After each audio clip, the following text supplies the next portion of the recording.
இந்த வீடியோவில் நம்ம பார்க்க போகிறது one of the important short notes in human rights. International committee of red cross ICRC, international committee of red cross. இது எங்கே இருக்குது அப்படின்னா சுவிட்சர்லாண்டில் இருக்குது.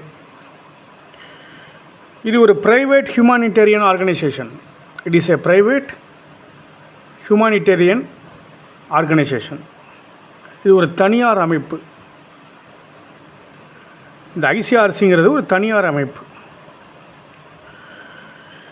இந்த தனியார் அமைப்புக்கு எங்கெங்கிறதெல்லாம் ஃபண்டு வருது அப்படின்னு சொன்னால், ப்ரைவேட்ஸ் நிறைய பேர் சப்போர்ட் பண்ணுறாங்க,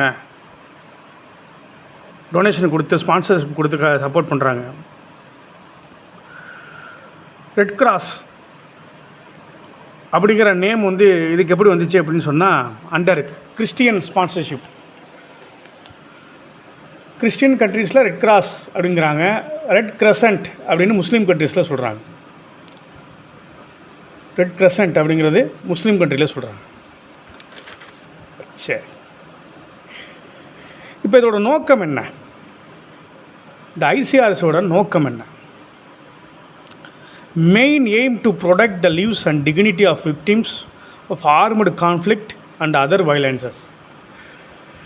ஏதாவது ஒரு போர், ஒரு கலவரம், ஒரு வயலன்ஸ் நடக்கும்போது அங்கே உள்ள மக்களை காப்பாற்றுறது, அது யாரோட வேலை அப்படின்னு சொன்னால், இந்த இன்டர்நேஷ்னல் கமிட்டி ஆஃப் ரெட் கிராஸோட வேலை, ICRCயோட வேலை.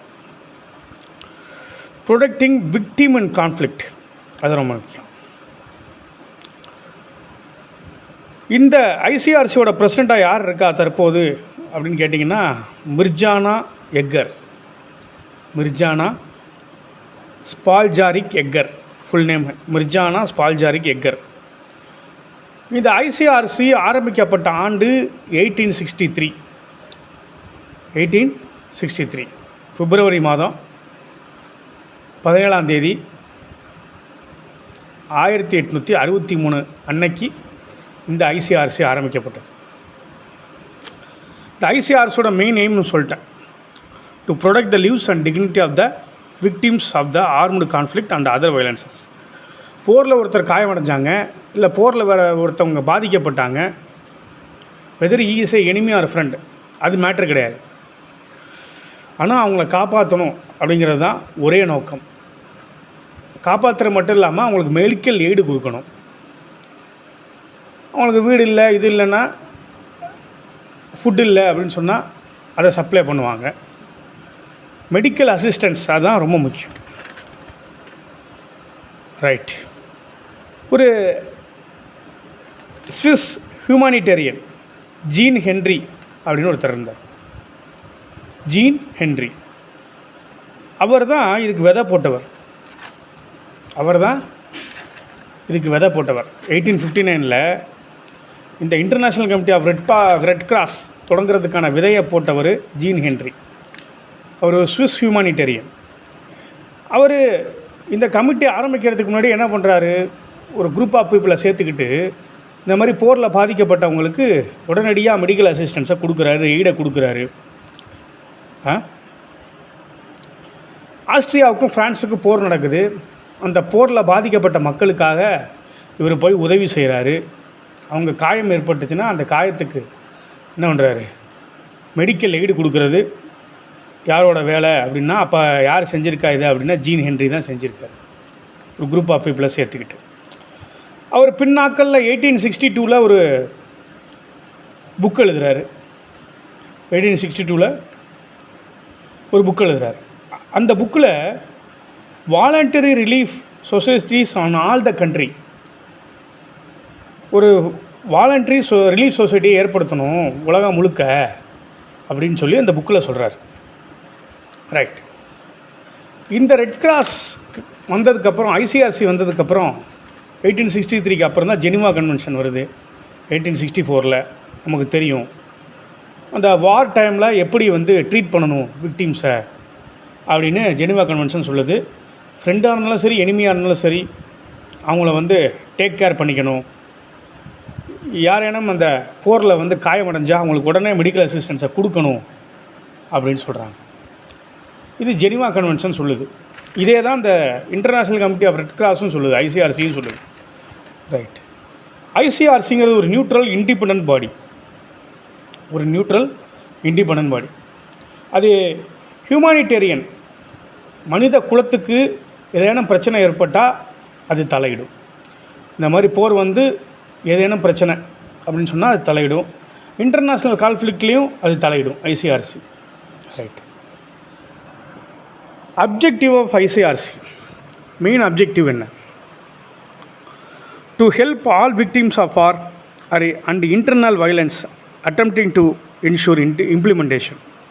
To help all victims of war and internal violence attempting to ensure implementation.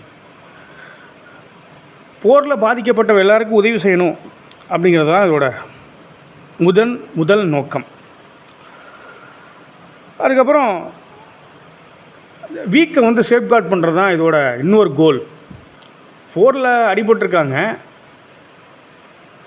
அவங்க வந்து வீக்கர் அப்படின்னு சொல்லி கன்சிடர் பண்ணப்படுறாங்க. போரில் பாதிக்கப்பட்ட ஒருத்தன் எப்படி இருப்பான்? நல்லா இருப்பானா? அவன் வீக்காக தான் இருப்பான். ஸோ அவங்கள சேஃப்கார்ட் பண்ணுறது தான் இவங்களோட முதல் நோக்கம். ரைட். இது அப்ஜெக்டிவ் ஆஃப் ஐசிஆர்சி.